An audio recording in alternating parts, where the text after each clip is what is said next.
Christians worship Mary.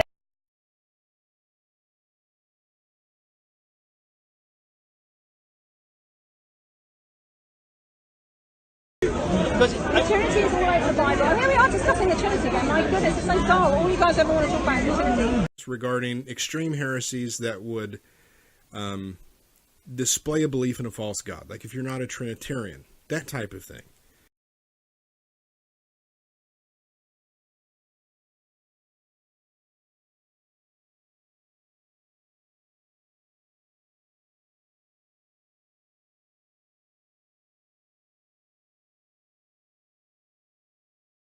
Why are you so reluctant to talk about Trinity? It's not mentioned in the Bible. No, but it's mentioned in the Quran, and the Quran gets it wrong. Why does the Quran get it wrong? This is something Does it? Okay. Does I heard it? this nonsense. Let me clarify that nonsense your first. perfect scripture Can I that quickly cannot define the answer the question and Quran. then to you? Because you said I didn't answer. No, I did this last week, and I'm No, let me just do it. I watched you. I don't want to talk about the Quran again. It's like one track. Liz, I told you. I watched your video with your brother Mansour. You and Ben. Yes. And you said so much nonsense on that video that I said today I have to come and speak to you. Oh, that's nice. Yeah, I care for you. So, the first thing you kept on about... Okay.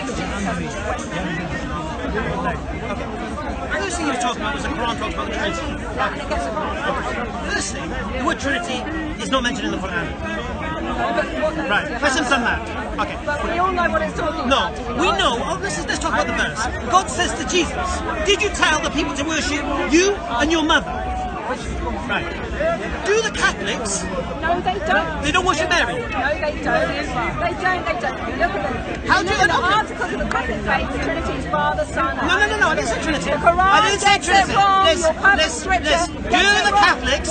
Who do the Catholics pray to? Who do the Catholics pray to? Who do the Catholics pray to? Who do they pray to? Who do they pray to? Mary. Who do they pray to? They don't. Really?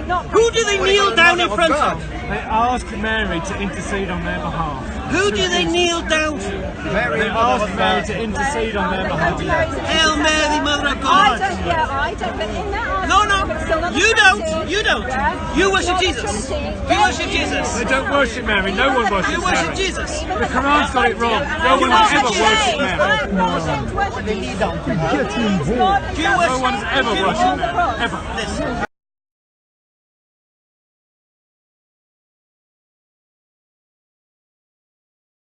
They don't want to admit. There are some Christians. No Christians worship Mary. Because I've told you once, I've told you twice, you've just repeated the same lie 3 times.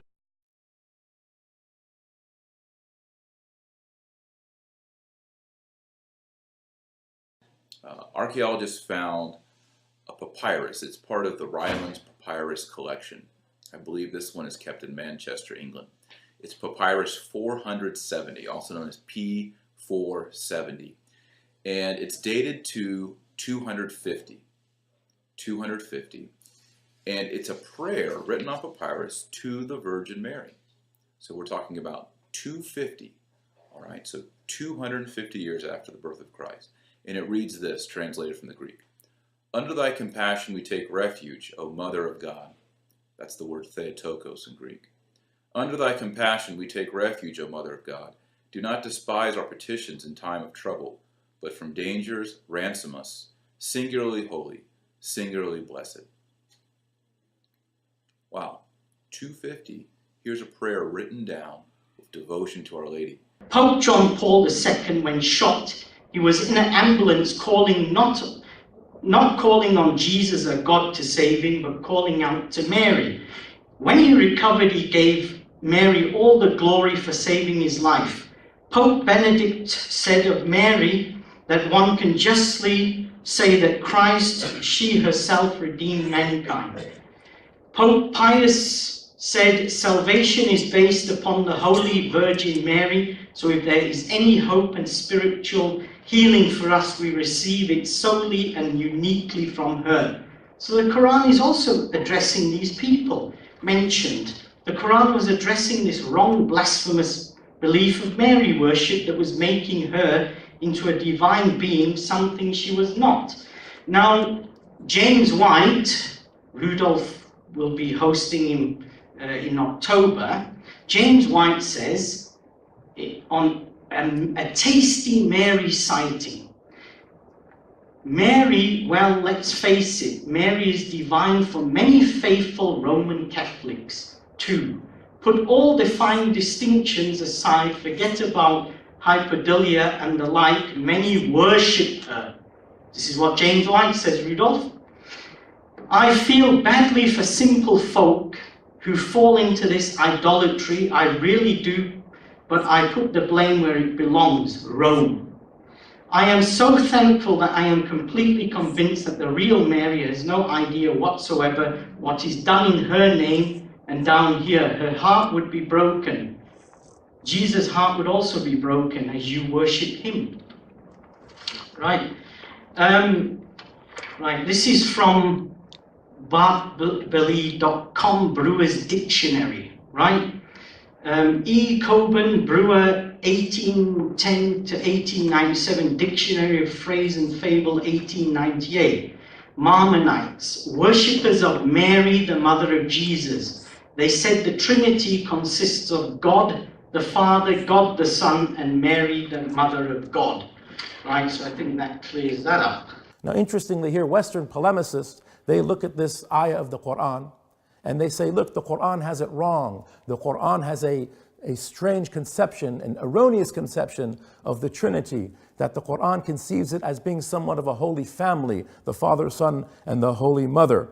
But this is not a necessary conclusion. I don't see this verse as denouncing the Trinity, at least not in this verse. I see this verse as denouncing what's known as Christolatry, the deification of Christ alayhi salam, and Mariolatry, the deification of Maryam alayhi salam. And we're going to talk about how Christ was deified, but how was Maryam alayhi salam deified? A quick example, the Third Ecumenical Council and 431 of the Common Era, the Council of Ephesus, it was voted upon by the Proto-Orthodox bishops that Maryam alayhi salam is Theotokos, which some have translated as the mother of God, but a more accurate translation is the bearer or carrier of God. So to suggest that an entity has the power or capacity to carry or bear God, to handle God, is to impute upon that entity a divine quality. So I don't see this verse as denouncing the Trinity, nor intermediacy through Maryam, nor even the explicit worship of Mary, but rather assigning Mary divine attributes, deifying Maryam alayhi salam.